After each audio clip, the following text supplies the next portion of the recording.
नमस्कार जनरल साहब, बहुत बहुत स्वागत है आपका। भारत माता की जय हो। जय श्री राम मंजूर। भारत माता की जय हो। जय श्री राम। सर ये बताइए कि तेहरान में मारा गया हमास का चीफ हानिया, लेकिन भारत पर किस तरह के आरोप लगा रहा है पाकिस्तान। हानिया की मौत के लिए कहा जा रहा है कि रॉ का हाथ है उसको मारे जाने के पीछे। ये किस तरह का प्रोपेगेंडा टर्की और पाकिस्तान ने शुरू किया है? देखिए, इसके कई माने हैं। माने नंबर एक कि ये दर्शाता है कि पाकिस्तान और टर्की किस तरह से रॉ के शक्ति से, रॉ के खौफ से डरे हुए। और एक कहावत है कि एक व्यक्ति विशेष को सावन में हर एक जगह हरा ही हरा नजर आता है। तो यदि इजराइल ने ये काम किया, मोसाद ने ये काम किया, ईरान के अंदर काम किया, तो हिंदुस्तान कहां से आ गया? इसका मतलब है कर कोई और रहा है, लेकिन इनको सिर्फ और सिर्फ रॉ रॉ रॉ नजर आता। तो पर्सनली तो मैं बहुत खुश हूं कि यदि पाकिस्तान जो 26/11 करके हिंदुस्तान ने कोई सबक नहीं सिखाया, आज पाकिस्तान के अंदर जितने आतंकवादी, टॉप आतंकवादी एक एक करके, हाफिज सईद का बेटा भी एक एक करके मारे गए हैं, ये खौफ इनको, इनकी रात की नींद जो है हराम कर दिया है। ये डरते हैं।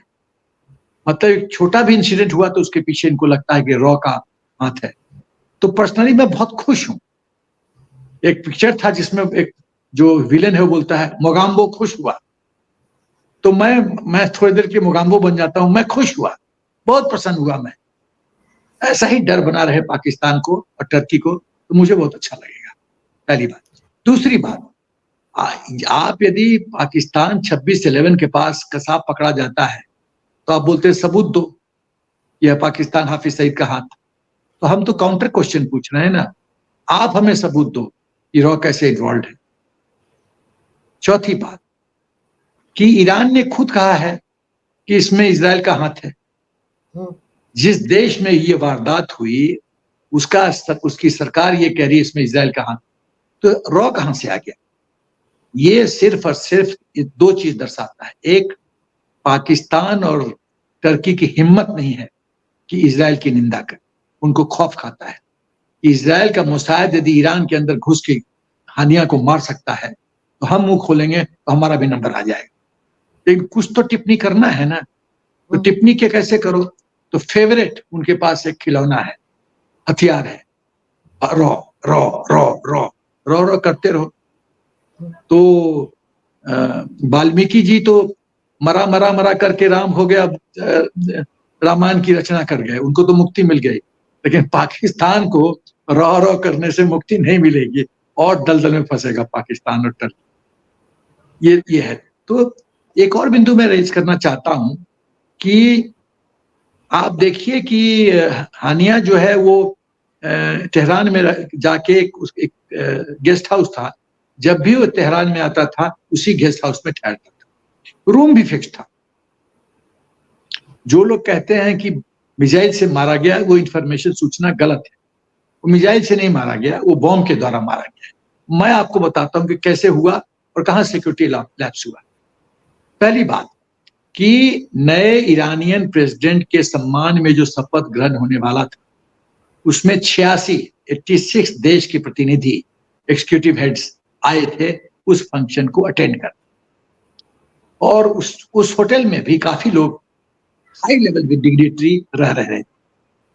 आप अंजू ये बताइए कि जब 86 देशों का प्रतिनिधि एक गेस्ट हाउस में रह रहा है या मेजोरिटी वहां रह रहा है, तो हर एक देश का सिक्योरिटी सर्विस, ईरान का सिक्योरिटी सर्विस उस होटल को, क्योंकि हनिया एक वीवीआईपी टारगेट था और खतरा बहुत मजबूत था, ज्यादा था, तो रिवोल्यूशनरी गार्ड जो एलाइट फोर्स ईरान का कहा जाता है वो उसको गार्ड कर रहा था। उसके बावजूद यदि पूरा सिक्योरिटी सिस्टम को पेनिट्रेट करके, भेद करके, छेद करके हानिया की मौत हो जाती है, तो मैं बताता हूं इसका मतलब है रिवोल्यूशनरी गार्ड बकवास, 86 देश के सिक्योरिटी सर्विसेज बकवास, ईरान का इंटेलिजेंस एजेंसीज बकवास। इसका मतलब है मोसाद का, आप देखिए कि क्षमता क्या है, कि मतलब चक्रव्यूह के कई घेरों को तोड़ के टारगेट तक पहुंचना और अपने टारगेट को खत्म कर देना, मैं बताता हूँ ये वारदात हुआ कैसे। तो मैं कह रहा था कि हानिया एक फेवरेट उसका गेस्ट हाउस था, वहीं मैं ठहरता था। उसके आने के 2 महीना पहले खबर यह है कि मोसाद के एजेंट्स ने उस होटल में उसके बाथरूम में एक बम प्लांट कर दिया। और जब ये कंफर्म्ड हो गया कि हानिया उसी रूम में चेक इन किया है, तो चेक इन करते ही उस बम को एक्टिवेट किया गया मोसाद के एजेंट्स के द्वारा और बम ब्लास्ट हुआ। जब आवाज हुआ तो सिक्योरिटी गार्ड्स वगैरह अंदर आए, तब तक इट वाज टू लेट। हानिया 72 हूर के पास पहुंच गया था मिलने। तो इसमें भारतवर्ष कहां से आ गया? बिल्कुल, रॉ कहां से आ गया? सर जो अब्दुल बासित है, जो पाकिस्तान के राजदूत भारत में रहा करते थे, वो तो ये कह रहे कि ईरान में तो हर जगह रॉ के अंडर कवर एजेंट्स घूम रहे हैं, उन्होंने ही ये कांड किया।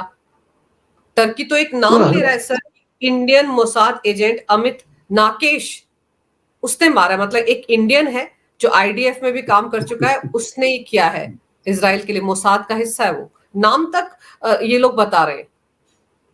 तो नाम बताने से क्या होगा? मैं भी बोल दूंगा कि दत्ता सिंह ने किया। सबूत दो ना।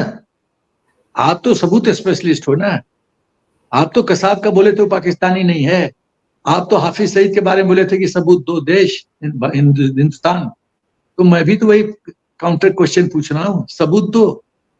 सबूत दो कि जो आपने नाम बताया जो हिंदुस्तानी है, क्या नाम बताया आपने? वो उसका नाम है अमित नाकेश। ये टर्की जो है वो, उसके मीडिया में ये खबरें चल रही हैं कि ये इंडियन मोसाद एजेंट है अमित नाकेश, जो इजराइल डिफेंस फोर्स में भी काम कर चुका है और मोसाद का बहुत बड़ा हिस्सा है, सीक्रेट इंटेलिजेंस यूनिट में काम कर चुका है। नहीं तो आप सबूत दिए ना। ये लोग तो इतने बेवकूफ हैं, इनको कुछ अक्ल तो है नहीं। ये कमांडर जादव को रॉ एजेंट बताते थे। अरे commander Jadhav retired naval officer है और वो ईरान में बिजनेस कर रहा था और पाकिस्तान के आईएसआई ने उसको एक ट्रैप में डाला। ईरान के होटल में जाके एक मीटिंग फिक्स किया, सुडो आईएसआई के द्वारा एक आतंकी संगठन को सुपारी दी गई और वहां वो आतंकी संगठन आया और इसको पिकअप किया और बलूचिस्तान में क्रॉस ओवर करके पाकिस्तान को हैंडल कर दिया। ये तो ट्रैप था। कमांडर जादव के खिलाफ सबूत कहाँ है कि वो रॉ एजेंट था? आप किसी को मार मार के उसका फलूदा निकाल दीजिए तो टॉर्चर से तो कोई भी एडमिट कर लेगा। एक्चुअल सबूत कहाँ है? तो ये जो बासित है, ये तो हिंदुस्तान में एम्बेसडर हो चुका है और वो तो टोटली एंटी इंडिया है, टोटली। कुछ टीवी फंक्शंस में मैं उसके मैं उस फंक्शन में अटेंड किया हूँ। हाँ, अटेंड किया हूँ वो फंक्शंस। वो तो जहर उगलता है और कोई विस्मय की बात नहीं है। यदि वो फॉरेन सर्विस का है बंदा तो वो तो आईएसआई के इशारों पे नाचेगा और जहर उगलेगा। लेकिन सबसे बड़ी बात है कि भाई आप बताइए, एक गेस्ट हाउस में 26 देश के प्रतिनिधि हैं, आपके रिवोल्यूशनरी गार्ड कर रहे हैं हानिया को, और सब 86 देश के सिक्योरिटी सर्विसेज एक्टिव हैं, इंटेलिजेंस, पुलिस वगैरह वगैरह, रिवोल्यूशनरी गार्ड कर रहा है। उसके बावजूद यदि मोसाद सफल हो जाती है तो धिक्कार है आपके सिक्योरिटी सिस्टम को, आप बंद कर दीजिए। सर अगर इस तरह की स्टेटमेंट ईरान, ये इस तरह की स्टेटमेंट्स पाकिस्तान दे रहा है या टर्की दे रहा है, वो तो उनका तो हमें एंटी इंडिया एजेंडा हमेशा से पता है। टर्की की भले ही हमने बड़ी मदद की हो उनके यहाँ जब भूकंप आया था, लेकिन उसके बाद भी उन्होंने कश्मीर के मुद्दे पर हमेशा भारत के खिलाफ स्टैंड लिया है।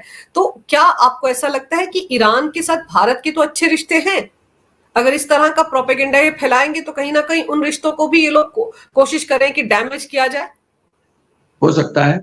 इसका ये भी डायमेंशन है कि हमारा जो ईरान के साथ चाबार पोर्ट पे रिश्ता है, उस रिश्ते को डैमेज करने की कोशिश हो रही होगी।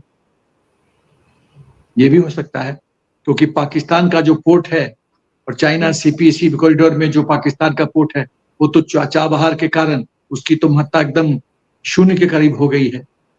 जिस मकसद से चाइना ने इन्वेस्ट किया था वो तो खेल खत्म है। तो ये एक ईरान और हिंदुस्तान के बीच में एक दरार पैदा करने की कोशिश है। देखिए ईरानियन जो है हमारे ऐतिहासिक रूप से हमारे बहुत अच्छे मित्र हैं। जब किंग शाह भी थे उस समय भी हमारा रिश्ता बहुत अच्छा, तो रिश्ता तो ओवरनाइट नहीं बदलता है। यादें तो रहती है ना कि हिंदुस्तान किस तरह से हमारी मैत्री भाव निभाया है। तो ये भी एक एंगल हो सकता है कि यही बहाने हिंदुस्तान को डैमेज करने की कोशिश करो कि इनके बीच में दरार है। सर, और साथ ही साथ एक खबर और जो आ रही है कि कनाडा में सरे में आईएसआई के एक एजेंट को भीड़ ने जिंदा जला दिया। बहुत अच्छा किया, बहुत बढ़िया किया। आईएसआई के जितने एजेंट्स हैं कनाडा में उनको मारना चाहिए। जो भुट्टर था ना, जिसकी निज्जर के बेटे ने क्या कहा कि मेरे को कंफर्म न्यूज है कि आईएसआई के एजेंट ने मेरे पिता को मारा है। और जब बेटा बोल रहा है उससे ज्यादा आपको सबूत क्या चाहिए? निज्जर का बेटा अपने पिता के लिए झूठ तो नहीं बोलेगा। वो तो खुद कह रहा है कि आईएसआई के एजेंट ने मारा है मेरे पिता को। तो आईएसआई समझता था कि वो विश्व का सबसे बड़ा सुपर इंटेलिजेंस यूनिट है। आज तो सब जगह एक्सपोज हो रहा है। वो अपना देश तो बचा नहीं पा रहा है। वो आईएसआई जो अपने को फन्ने खा कहता था, वो अपने देश में तो वाइटल टारगेट्स को बचा नहीं पा रहा। हाफिज सईद को कितने कॉर्डन सिक्योरिटी दिया हुआ है, फिर भी हाफिज सईद को रात को नींद नहीं आती। तो कहां गई आपकी क्षमता? आप अपने देश में तो सफल हो नहीं। आपके एजेंट्स कनाडा में मारे जा रहे हैं और आपकी बहुत बुरी हालत और होने वाली है। आगे आगे देखो क्या होता है। सर, और ये जो आईएसआई एजेंट था, इससे कनाडा की पुलिस ने निज्जर की हत्या को लेकर पूछताछ भी की है। तो अगर निज्जर का बेटा कहता था कि एक आईएसआई एजेंट ने उसके पिता को मारा, तो क्या पता इसी आईएसआई एजेंट जिसका नाम राहत राव बताया जा रहा है, इसी का ही हाथ हो उस पूरे हत्याकांड में। एकदम हो सकता है, पॉसिबिलिटी है। विश्व में जहां भी आतंकवाद होता है, आप यदि विश्लेषण कीजिए तो उसका जड़ आपको पाकिस्तान में मिलेगा। ये लोग नाम पाक मतलब होता है प्योर। इन लोगों ने अपना नाम पाकिस्तान रखा है, बट ये एक्चुअली आतंकिस्तान है। इनको एक ही काम आता है, विश्व में आतंकवाद फैला। उसामा बिन लादेन अबोताबाद में पाया गया था। किसने उसको सेफ्टी और सिक्योरिटी दिया? पाकिस्तान की आर्मी उसको अबोटाबाद में फुल कवर दे रही थी ना। वो तो पाकिस्तान का एक मेजर ने बिट्रे कर दिया, धोखा दे दिया देश को, और सीआईए को बता दिया कि यहाँ पर कुछ छुपा हुआ है। अमेरिका के नेवल सील्स ने उसको उठा दिया, मार दिया। आप कहीं देखो, विश्व में हिंदुस्तान का कोई व्यक्ति यूनाइटेड नेशंस के द्वारा अंतर्राष्ट्रीय आतंकी घोषित हुआ है क्या आज तक? ये तो हाफिज सईद वगैरह हुए हैं, हाफिज सईद हुए हैं। तो इसका मतलब है आप कहीं भी उठा लो, श्रीलंका में समस्या पाकिस्तान, अभी बांग्लादेश में समस्या पाकिस्तान आईएसआई, अबोटाबाद में Osama bin Laden Pakistan ISI, London में समस्या आईएसआई पाकिस्तान। तो सब जगह तो ये लोग मतलब आतंकवाद का जड़ है ये लोग। लेकिन अब ब्यूटी ये है, ये अपना घर नहीं संभाल पा रहे हैं। अब इनको रॉ का खौफ खाया जाता है, रात को नींद नहीं आती, रॉ अगला कदम क्या उठाएगा, किसका नंबर आ जाएगा। तो मैं तो बहुत प्रसन्न हूँ। हम लोग को सेना में जब लोग जूनियर थे उसमें सिखाया जाता था स्ट्रेटजी में, टैक्टिक्स में, offence is the best form of defence. यदि आप अपने को सुरक्षित रखना चाहते हैं, देश सुरक्षित रखना चाहता है, तो आपको ऑफेंसिव रखना पड़ेगा। आपने बॉक्सिंग रिंग में यदि देखा होगा, बॉक्सिंग मैच होते हुए, जब तक आप पंच मार रहे हैं अगला बचाता है, जब आप थोड़े ढीले पड़ गए तो अगला अटैक कर देता है। वही स्ट्रैटेजी अंतरराष्ट्रीय स्तर पर बनता है। जब तक आप पंच मार रहे हैं दुश्मन को, दुश्मन बचाता रहेगा, आप सुरक्षित रहेंगे। और अजीत डोवल जी भी ने यही बात कही है, एग्रेसिव डिफेंस, ऑफेंसिव डिफेंस की बात की है। उनका भी मतलब यही था, संदर्भ यही था, ऑफेंसिव डिफेंस। खाली डिफेंस करते रहेगा तो आपको पंच मारता रहेगा। बिल्कुल। उसके पंच मारने की क्षमता तब कंट्रोल होगी जब आप ऑफेंसिव मूड में आएंगे, आप पंच मारेंगे, तब वो बचाता रहेगा। रिंग में एक कोने में जाएगा, दूसरे कोने में जाएगा, भागता रहेगा, पीछे जाएगा, पीछे कदम उठाएगा, नहीं तो पर वो हावी होता रहेगा। ये खेल है। तो इसीलिए सर जैसे अब जाहिर सी बात है, ईरान ने खुद ही माना है कि इजराइल ने ये हमला करवाया है, लेकिन अब ईरान पूरी तरह से तैयारी के साथ बैठा और खबरें तो ये आ रही कि ईरान बदला लेने के लिए अब किसी भी हद तक जा सकता है, कभी भी इजराइल पर बड़ा हमला कर सकता है। तो दुनिया आपको किस तरफ जाती दिख रही है सर? ये हमले, ये युद्ध जो है, पहले अगर हम रूस का देख लें यूक्रेन के साथ, और दूसरा ये देख लें हमास का साथ, फिलिस्तीन के साथ इनका, इजराइल का, ये खत्म होंगे भी या नहीं? देखिए, जब हम लोग को आर्मी में सिखाया जाता है SWOT एनालिसिस, SWOT मतलब SWOT, SWOT, strength, opportunity, strength, weaknesses, opportunity, threats. दुश्मन की शक्ति क्या है, उसकी कमजोरी क्या है, परिस्थिति, मॉडर्न परिस्थिति में, मौजूदा परिस्थिति में अपॉर्चुनिटी क्या है, और खतरा क्या क्या है। आप यदि बहुत ही गंभीरता से SWOT एनालिसिस करेंगे तो आपका जो पॉलिटिकल या मिलिट्री डिसीजन होगा वो हाई कैलिबर का। तो मैं अब कुछ बिंदुओं पर टिप्पणी करूंगा। क्या ईरान को इतनी हिम्मत है कि वो इजराइल पर अटैक करे? ये इस पर मैं विश्लेषण आपको बताता हूं, और शुरू में ही बोल देता हूं कि ईरान को हिम्मत नहीं है कि वो इजराइल पर अटैक करे। कारण बताता हूं। 2024 का जो ग्लोबल फायर पावर इंडेक्स है, वो हर एक साल ये लोग इंडेक्स निकालता है, उसमें ईरान 14वां पोजीशन पे है और इजराइल 17वां पोजीशन पे है विश्व में। तो लोग सोचे अरे वाह, ईरान तो 14वां पोजीशन में है, वो बहुत शक्तिशाली है। लेकिन उसका मैं तोड़ देता हूं, ये गलत इंप्रेशन होगा। क्यों? ईरान जो है वो है सुपीरियर इजराइल के तहत पर्सनल में, ट्रुप्स के नंबर में और टैंक्स में। लेकिन खेल क्या है? ईरान और इजराइल के बीच में इराक और जॉर्डन है। ये हिंदुस्तान पाकिस्तान का तो है नहीं जैसे बॉर्डर टच कर रहा है, चाइना हिंदुस्तान का है नहीं जैसे बॉर्डर टच कर रहा है। तो आप लड़ाई जब जो नंबर गेम मैटर करेगा, टैंक्स मैटर करेगा, जब आपका बॉर्डर एक दूसरे देश से टच करता है, छूता है। बिल्कुल। मान लीजिए कि ईरान और इजराइल में सचमुच में युद्ध हो जाता है, तो युद्ध तो बॉर्डर टच नहीं कर रहा है, तो जमीन पे तो युद्ध होगा नहीं, युद्ध होगा वायुमंडल में। तो ऑब्वियसली देश वो जीतेगा जिसका एयर पावर ज्यादा स्ट्रांग है। तो ईरान के पास कितने फाइटर जेट्स हैं? 551। और इजराइल के पास कितने फाइटर जेट्स हैं? 612। देखिए, जब भी मिलिट्री इक्विपमेंट की तुलना होती है तो उसमें दो बिंदु महत्वपूर्ण है, क्वांटिटी एंड क्वालिटी।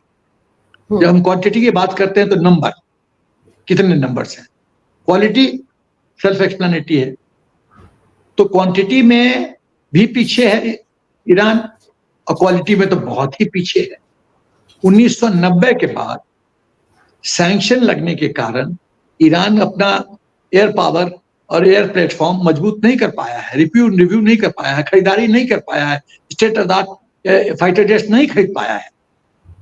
उसके तुलना में इजराइल के पास state of the art fighter jets हैं, नंबर भी ज्यादा है, क्वालिटी बेटर है। तीसरी बात, जो ईरान का जो एयर डिफेंस है, आप अपने को हवाई जहाज से, फाइटर जेट से कैसे बचा सकती है? जब आपका AD system, air defence system बहुत स्ट्रांग हो। तो बहुत कमजोर है, ये बहुत कमजोर है ईरान का। तो यहाँ भी थर्ड फैक्टर जो है एयर बैटल का, वो भी थर्ड फैक्टर में भी ईरान कमजोर है। अब एक चीज ईरान के फेवर में है कि यदि वो अपने मिसाइल्स को और ड्रोन्स को स्वॉर्म टेक्निक, स्वॉर्म मतलब वो जो होता है ना आकाश में जो उड़ता है, वो जो चावल मतलब ये खा लेता है फूड मटेरियल, क्या उसको बोलते हैं, एक बर्ड होता है, तो स्वॉर्म उसको बोलते हैं अंग्रेजी में। स्वॉर्म टेक्निक में यदि बहुत 300-3000 ड्रोन्स आ जाते हैं तो ऑब्वियसली ऐसा है कि 100 इजराइल का आयरन ड्रोन सिस्टम भी 100% ड्रोन्स को तो बर्बाद नहीं कर सकता। तो कुछ तो पेनिट्रेट करेंगे, कुछ अपने टारगेट पे पहुंचेंगे। यदि उसमें से वो ड्रोन जो इजराइल के वाइटल टारगेट्स पे पहुंच जाते हैं तो कष्ट है, ये वीकनेस है और इसको पूरी तरह से रूल आउट नहीं किया जा सकता। लेकिन मेजॉरिटी वो इजराइल के आयरन ड्रोन सिस्टम से बर्बाद हो जाएंगे। तो उसके बाद अब आते हैं कि एक सेना की शक्ति कहां से आती है। आप देखिए, आप ईरान की सेना और इजराइल की सेना में तुलना कीजिए तो मैं बताता हूं क्यों इजराइल भारी पड़ेगा। इजराइल एक प्रोफेशनल सेना है। इजराइल के देशवासी जानते हैं कि ये डू और डाई सिचुएशन है, जिंदगी और मौत का सवाल है। यदि हम नहीं लड़े तो हम खत्म हो जाएंगे, हम सागर में फेंक दिए जाएंगे। तो एक आदमी जानता है, आप मरने के लिए तैयार कब होती हैं? जब आप जानती हैं कि मौत सामने है, हम नहीं मारेंगे तो मेरा अगला मार देगा, तब आप बेस्ट देती हैं कि मार दो। आप देखिए कि अभी जो गाजा में हो रहा था, अमेरिका से अच्छे अच्छे बिजनेसमैन, महिलाएं अपना धंधा छोड़ के लड़ने के लिए आई।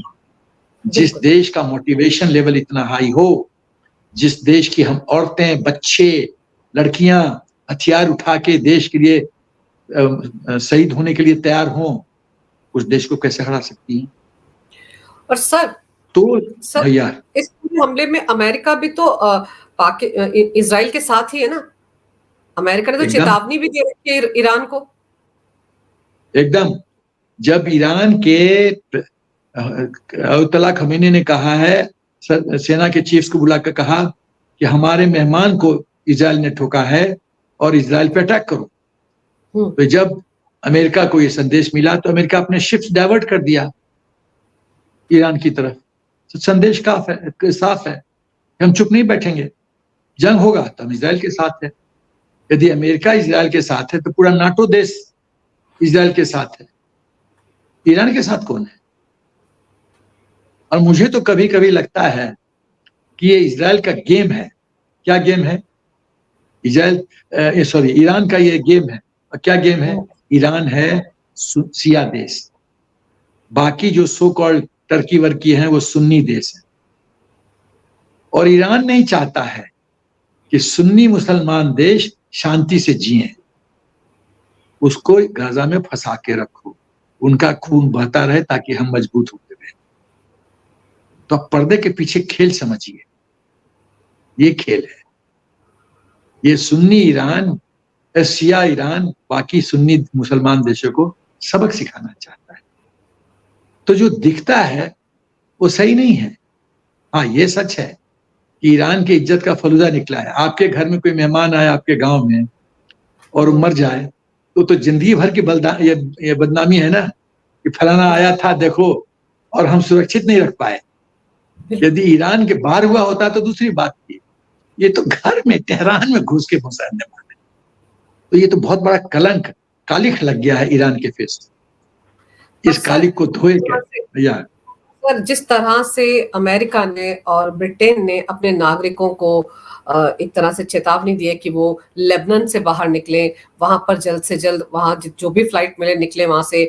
अमेरिका की एयरलाइंस ने तो लेबनान की फ्लाइट भी रद्द कर दी है। तो आपको लगता है कि बहुत जल्द मिडिल ईस्ट में हालात बहुत खराब होने वाले, क्योंकि ईरान चुप तो बैठने वाला नहीं है, उसकी भी तो आन बान शान पर आ गया ना। जैसे आपने कहा कि उसके घर में आकर उसके मेहमान को ठोक दिया इजराइल ने, तो उसकी भी तो आन बान शान पर इस वक्त बड़ा सवाल है ना। अगर वो रिएक्ट नहीं करेगा तो वो अपने लोगों को मुंह क्या दिखाएगा?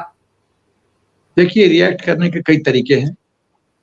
यूनाइटेड नेशंस में मुद्दा उठाओ, अंतरराष्ट्रीय स्तर पे मुद्दा उठाओ, आर्थिक दृष्टिकोण से मुद्दा उठाओ, अटैक करो, पॉलिटिकली मुद्दा उठाओ, और सेना की तरफ से मुद्दा उठाओ, सेना को इन्वॉल्व करो। Military option last option. कोई भी देश मैनेजमेंट में सिखाया जाता है, कोई फैसला लो तो कॉस्ट बेनिफिट एनालिसिस, हम ये फैसला लेंगे तो क्या पाएंगे क्या खोएंगे। ईरान को ये फैसला लेना पड़ेगा, क्या उसमें इतनी ताकत है कि इजराइल से टकराए? इजराइल को 6-6, 7-7 मुस्लिम देशों में घेरा था, हरा पाए? नहीं। ईरान के पास प्रोफेशनल आर्मी है, सेना है? नहीं। क्या ईरान में आंतरिक शांति है? नहीं। बुर्का के चक्कर में वहां की महिलाएं क्या खुश हैं? नहीं। क्या जो प्रेजेंट रिजीम है उससे वहां की जनता खुश है? नहीं। लड़िएगा कैसे?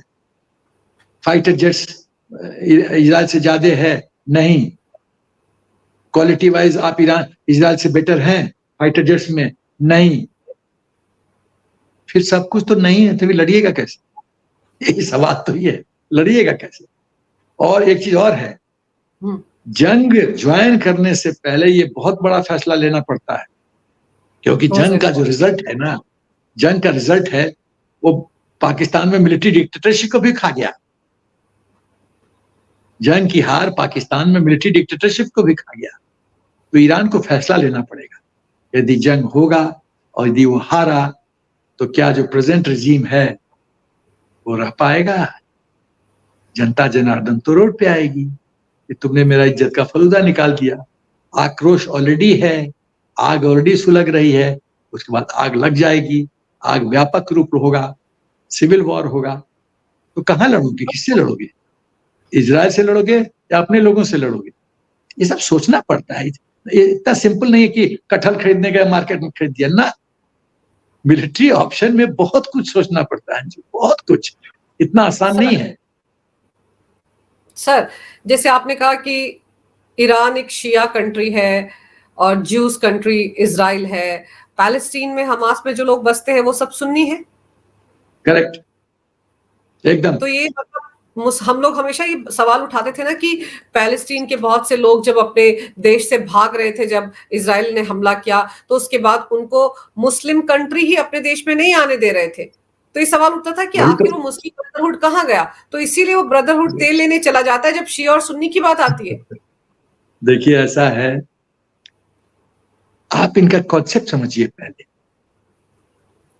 चाहे रोहिंग्याज हो, चाहे बांग्लादेशी हो, मुस्लिम देश में क्यों नहीं जाते रिफ्यूजी बन के?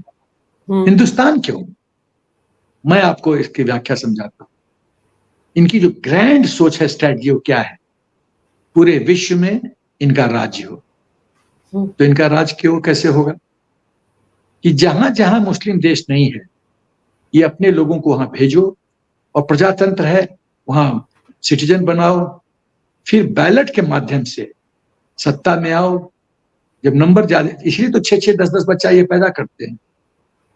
नंबर बढ़ाओ, अपने मेंबर ऑफ पार्लियामेंट ज्यादा बढ़ाओ और सत्ता में आओ। और जिस दिन सत्ता में आओगे उसके बाद तो ये नंगा नाच करते हैं, फिर तो रूथलेस होते हैं। फिर ये शरिया कानून वगैरह वगैरह शुरू हो जाता है। फिर ये चौराहे पे हाथ बांध के गर्दन काट देते हैं, कोई कानून नहीं, मौलवी के कानून चलता है। ये सोच। इसीलिए जो आपका प्रश्न है कि ये रिफ्यूजी मुस्लिम देश क्यों नहीं गए, वो नहीं जाएंगे, वो कभी नहीं जाएंगे। रोहिंग्या बांग्लादेश, हिंदुस्तान क्यों आते हैं? या सर, भारत का अब स्टैंड क्या होगा? क्योंकि भारत ने भी एडवाइजरी जारी की है अपने लोगों को जितनी जल्दी हो सके लेबनान से आने की, इजराइल से आने की। तो आपको लग रहा है कि हालात धीरे धीरे करके एस्केलेट कर रहे हैं और सच में एक युद्ध शुरू हो सकता है?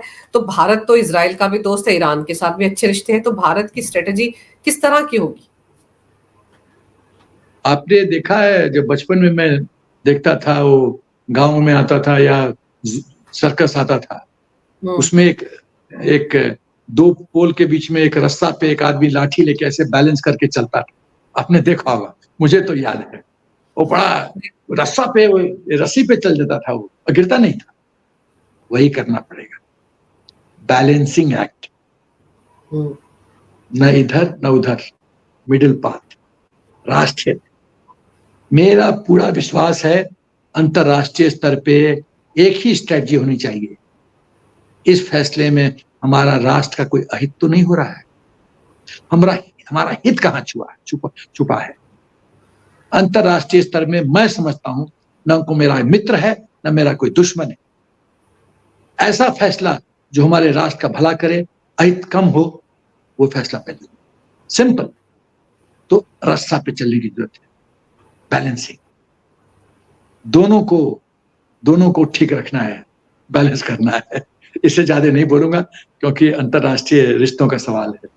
नहीं, बिल्कुल सही कह रहे हैं आप सर कि भारत को तो बैलेंसिंग एक्ट के साथ ही चलना पड़ेगा। यूक्रेन और रूस के वॉर में भी भारत ने यही किया था।